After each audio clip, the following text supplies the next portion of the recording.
So Avatar: The Last Airbender is potentially the greatest series I've ever seen, and a series that quite honestly changed my life for the better. It's a series that no matter how many times I watch it, it never fails to get me excited and appreciative of everything that it has to say and show.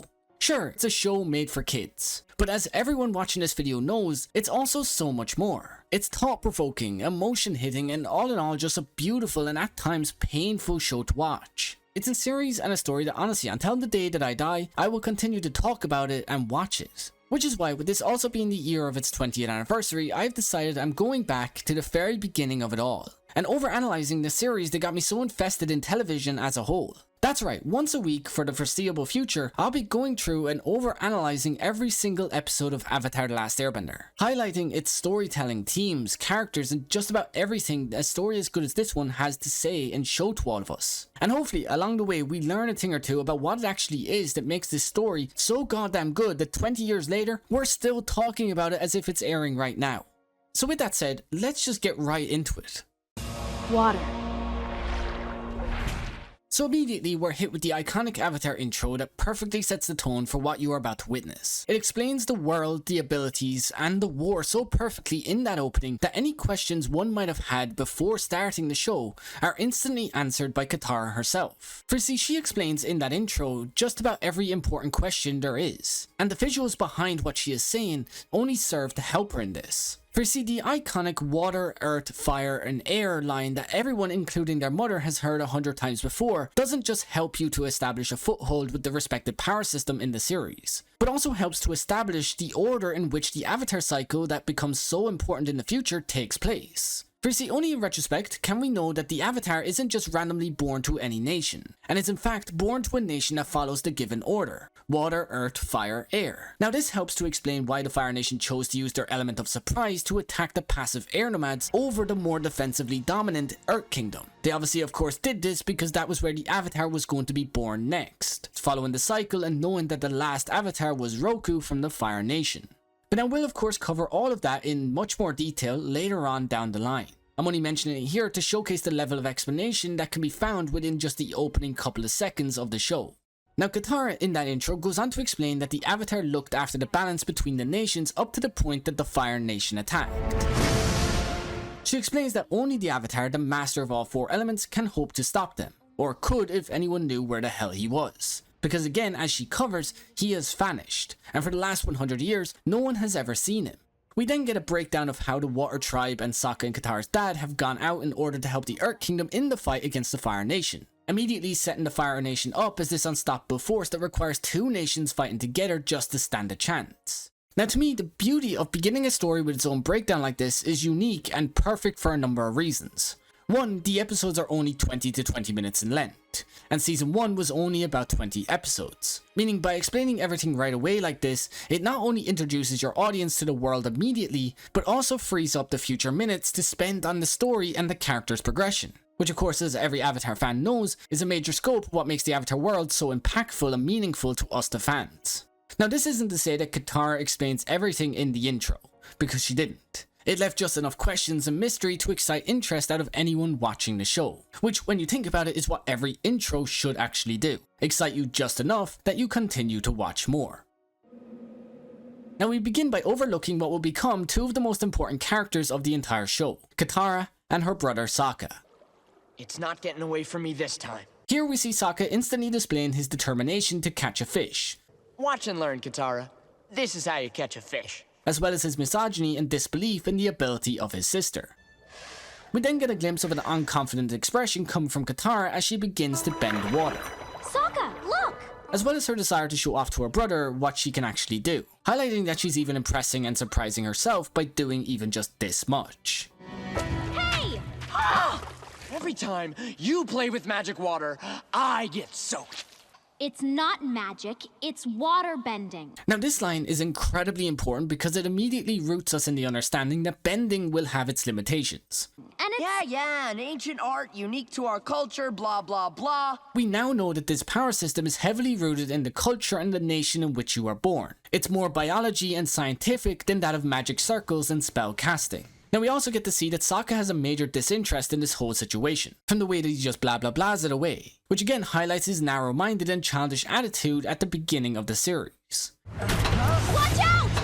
Now as the two lose control of their boat, we can see in the background of the scene what will eventually be revealed as the iceberg housing Aang. It's brief, but you will see throughout this entire series, we get little moments like this scattered throughout it that only in retrospect can you truly appreciate the level of detail in the design. The two then crash and get stranded on a chunk of broken ice, which, while they may be bickering and unfazed by what has just happened, we the audience begin to question how the hell they're actually going to get out of this mess. I knew I should have left you home. Leave it to a girl to screw things up. We then get another example of Sokka's sexist and misogynistic attitude when he places all the blame for what just happened on Katara for being a girl. You are the most sexist, immature. Now this of course angers Katara, and she begins to vent through her uncontrolled use of waterbending, highlighting for a brief moment that emotions do play a role in the way a bender can use their abilities. You even wash all the clothes. Have you ever smelled your dirty socks? Now this moment also does help to show that while Katara isn't all that good with her abilities, she's not one to take any shit from anyone and will stand up for herself when the need arises. Which I don't know about you, but is a character trait that I can truly appreciate.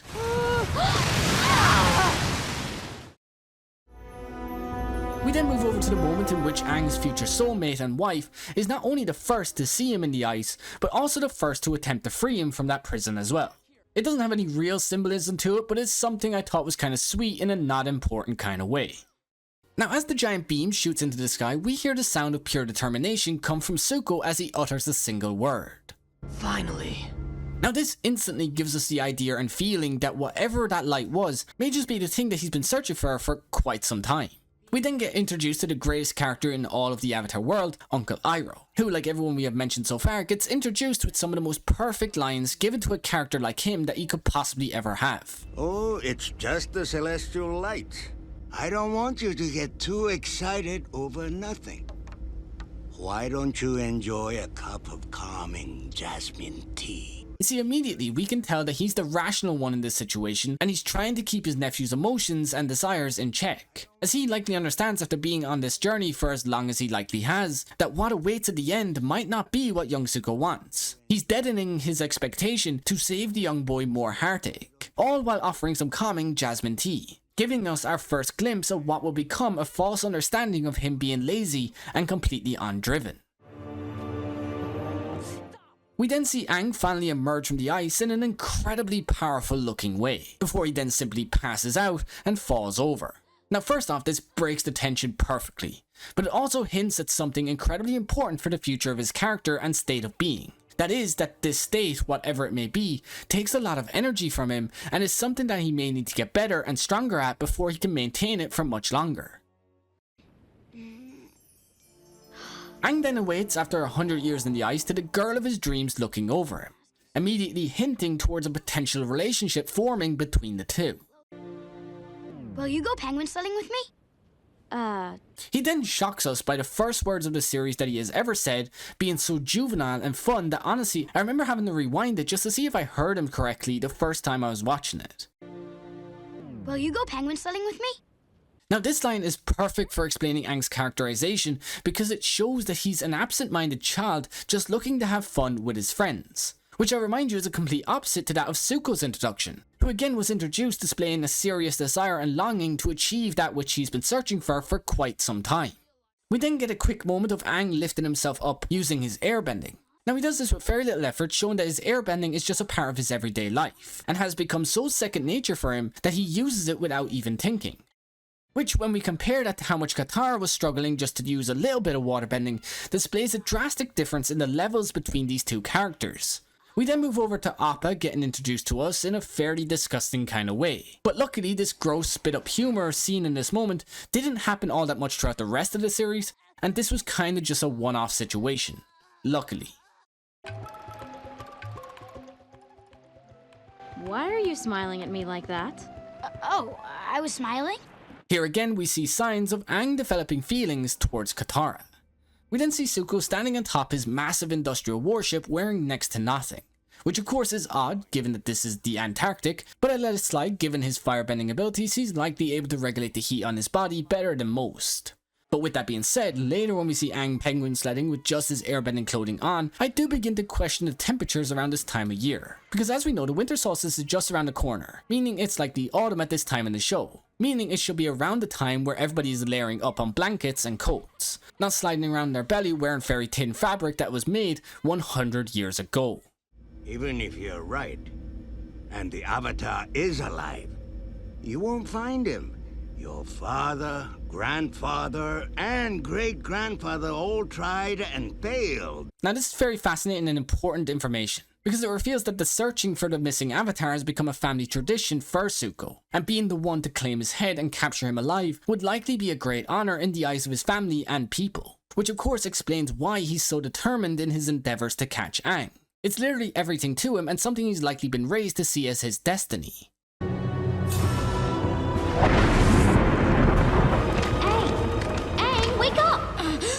It's okay. Now Aang then awakes from a nightmare about the storm that caused him to be frozen in the ice for the last 100 years, which highlights a little lasting trauma that he has from the whole situation, as well as granting a little understanding to us the audience on how he ended up in that giant iceberg. Again, it doesn't answer a lot of things and only really gives us more questions than it answers, but it helps begin to build a little bit of a picture on what actually happened to him that day out in the sea. Now we then see Katara watching Aang as he gets dressed like a weirdo peeping Tom, and for some reason come to the conclusion that because he has tattoos and is an airbender, that he might actually be the Avatar. I don't know why she starts to question this after seeing just some tattoos, but hey, it is what it is. Aang, this is the entire village. Entire village, Aang. Why are they all looking at me like that? Well, no one has seen an airbender in 100 years. We thought they were extinct. Extinct? This right here could be seen as subtle foreshadowing and maybe a slight hint at how the war is currently progressing. Now this village is mostly made up of just old women and children due to the fact that all the men have gone out to help the Earthbenders in the war against the Fire Nation. And now it should also be noted that although we're in the Water Tribe for a couple of days, the sky never actually darkens. Now this is of course due to the real world effect that happens during the summer in the Antarctic, in which the Earth is tilted towards the sun in such a way that the Antarctic receives constant sunlight. Now of course the Southern Water Tribe isn't the Antarctic, but it's Avatar's variation of that location. Something like that.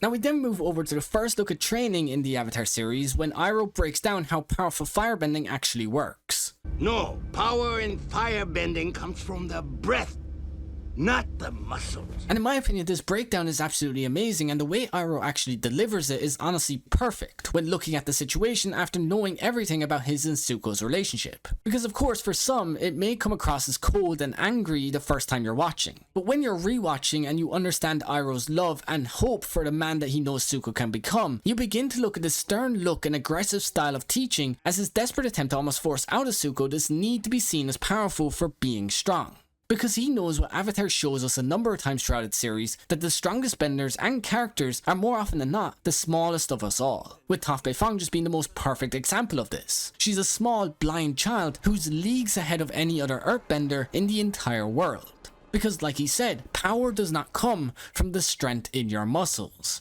but from the breath within.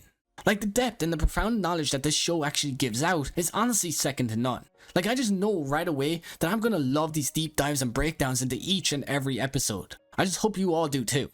Moving on, next we see Sokka giving a speech on what it means to protect your tribe from the Fire Nation. Now he's of course giving this speech to a group of kids, but it does highlight his determined desire to lead and protect his people from danger. A desire and a responsibility that's been given to him by his own dad before he left. Sokka, I'm coming with you. you're not old enough to go to war, Sokka. You know that. I can fight! Being a man is knowing where you're needed the most. And for you right now, that's here protecting your sister. I don't understand. Someday you will. Now next I want to skip to the moment where we see Aang and Katara sledding together with the penguins. More specifically, this moment from Katara. I haven't done this since I was a kid. You still are a kid. Now her saying since she was a kid highlights how in times of war, kids are often forced to grow up at an extremely accelerated rate. And after the death of her mother, she was likely forced to take up the chores to not only make life easier on the women of the tribe, but also help out her dad and her brother, filling that immense gap that was left in their lives by the mother as best that she possibly could. Like, this is how you write a strong female character. Not like that Snow White shit. This level of character strength coming from a child is more impressive than anything that we had seen in that clusterfuck of a movie. This right here is a true example of positive femininity in its truest form, and writers everywhere should be taking notes on how they can implement this into their own female characters. Here we're presented with the massive firebending warship that is frozen in the ice, which Katara points out is a very bad memory for her people. But I like to look at this as a symbol of the strength from the Water Tribe, as this massive fuck-off warship was taken down by the Water Tribe's efforts and teamwork. It's something I believe they should look at for inspiration and not fear. But hey, I'm just an outsider watching the show. Now the use of the different camera angles in this scene is just so cool to me and something I just wanted to point out. This ship has haunted my tribe since Gran was a little girl. Okay, back up. I have friends all over the world, even in the Fire Nation. I've never seen any war. Aang, think about it. The war is a century old. You don't know about it because, somehow, you were in there that whole time. It's the only explanation. 100 years. I can't believe it. So Aang finally learns the truth about his time in the ice and just falls down. Now on the surface this seems very underwhelming, I'm not gonna lie. Like he just found out that everyone he knew and loved is likely dead. You'd expect him to break down and cry. But then when you consider the fact that he's still a 12-year-old child, and the fact that he's being told that he was frozen in time for the last 100 years of his life, you too would find that a little hard to believe and understand. Like, I think I personally would need to be told at least 3 times, or either see some form of proof before I could ever believe something so crazy has happened to me. Like frozen, in ice, for the last 100 years. Fuck off, you're having me on. Maybe somehow there's a bright side to all this. I did get to meet you. This line right here that he says to Katara is absolutely genius. Like, the kid's got some riz, you gotta respect it. Huh? What's that you said about booby traps? Now the two go on to accidentally trip a trap that's on board the warship, which honestly is a bit of a weird thing to have set up in an abandoned warship. Like, what were they thinking people are going to come on and steal? The metal? Like, be real, why the fuck are we setting up traps before we abandon ship? It really does just make no sense, I'm not gonna lie.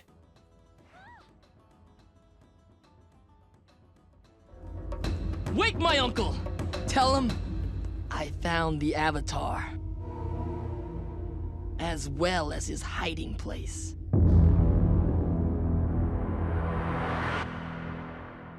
And there it is, the first great cliffhanger of the Avatar series. Now, like I said in the beginning, I do plan to release these once a week, but I do expect some of these to take longer than others to put together. So do expect them once a week for now, and if anything changes going forward, I'll be sure to let you all know in the community post that I post out on the channel. Other than that, let me know what you think of this new weekly-ish series of mine, and any thoughts you also have on the episodes themselves that I might have failed to mention along the way. But now with all that said, I do hope you all have a great day or night wherever you are, and peace.